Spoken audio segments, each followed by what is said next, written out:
in this video, I'm going to show you why I condense my colonies down for winter, and I suggest you do exactly the same. Now, across this apiary here, I shook swarmed the entire apiary about 6 to 8 weeks ago now. And what I did is I shook all the bees off the old frames, burnt all of the old frames, reclaimed the wax, and then I put them on new equipment across all of the hives in this apiary, except my couple of flow hives. The bees have come on so well since then, and I've been giving them extra boxes to try and get them to build up, brood for winter, stores for winter, and just to get them to a decent size for winter. Now, I've got some colonies over there that are on 3 extension boxes. I've got some that are on 2 extension boxes. And believe it or not, this colony here is now actually only on 1 brood box. There's nothing in this brood box and there's nothing in this brood box. So you might be thinking, well, why don't you just take them away?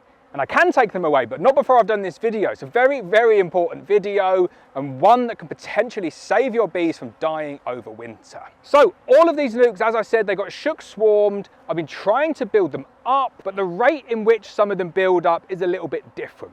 When you do a shook swarm, some bees just say, I'm not going into that hive, I'm going to go into the one next door. And you tend to get these big bumper nucleus colonies, and some of them are a little bit smaller. So what I've done with all of the colonies here is I've gone through and I'm just getting them down to the exact size that I want them for winter. Now, these are all Langstroth nukes. Most of the nukes in this apiary now are Langstroth nukes. And a Langstroth nuke, 6-frame Langstroth nuke, to get it over winter is more than enough space for even the biggest colonies. But the reason that I condense my colonies down, and especially the nucleus colonies, is threefold. The first one is that colonies perform way better over winter if they're in a smaller space, because they don't need as much energy or stores to heat up that space and to keep it warm, to keep the hive at a manageable temperature. So you're reducing the risk that the colony is going to starve, and you're making life so much easier for the bees because they've got a nice small space just to keep warm. They don't need to try and kind of keep this big space warm where you're losing all this heat going upwards. The second one is that it ties in with my integrated pest management program, and specifically for me, the use of Apivar. It's an amitraz-based chemical product, and it works by the bees walking over the amitraz strips and distributing that miticide chemical to all corners of the hive. Now, you can imagine if you've just got a big space with like a couple of frames up here and a couple of frames there, and then you've got frames missing down in the brood area, then that individual strip of amitraz that you're putting in there kind of doesn't give you much of an effective dose throughout that size. So my view is that if you've got a much smaller space and you've got your amitraz, your Apivar strips in there, you're getting a far better distribution of that chemical all the way around all of those brood frames, which leads to a higher mite drop, which leads to healthier winter bees. And then the third, and I would say probably most important reason for condensing these colonies down at this time of the year, as we've just seen over there and with these bees here and wasps, is that if you trigger a robbing situation, a colony that's packed into a single brood box, as opposed to just being sparsely spread out across 3 or 4 brood boxes, or maybe a brood box and 2 or 3 supers, far more easy for that colony to defend itself because of the number of bees within the entrance area. Any robbing bees coming in, any wasps coming in, you've got so many bees down there that they just take them out immediately, and the robbers go off and they go and try somewhere else.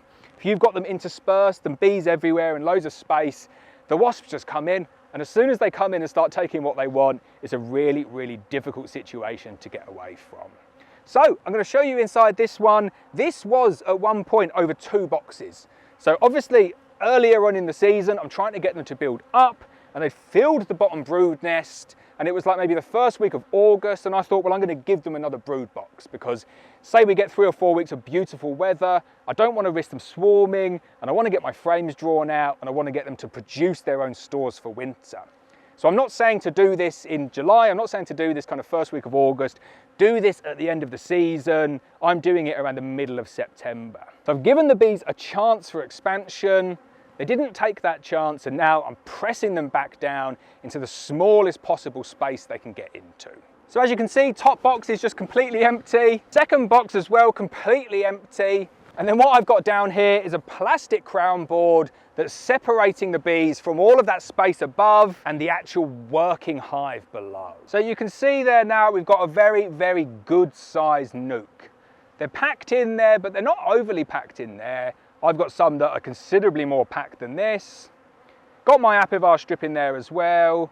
And I'll quickly pull the lid off here just to show you the amount of bees that are in there.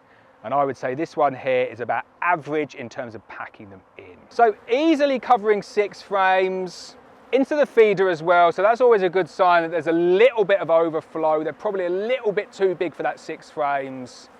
But these are nicely congested, bees down every single line. I've condensed these from a 14 Langstroth frame box down to a 6 frame Langstroth frame box.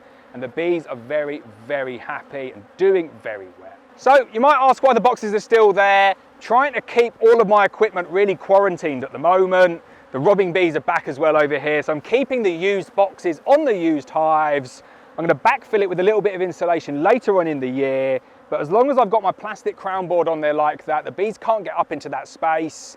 And at the moment they will respect that space, and it's only minimal heat that they're losing upwards. As I said, later on, I'll put the extension boxes back on and I'll backfill it with some insulation and then use the space above it as storage. I highly recommend you compress your colonies down for winter. A single national brood box is more than enough space for pretty much all of the colonies in the UK. Don't leave big spaces for the bees to heat up over winter. It will only end in trouble.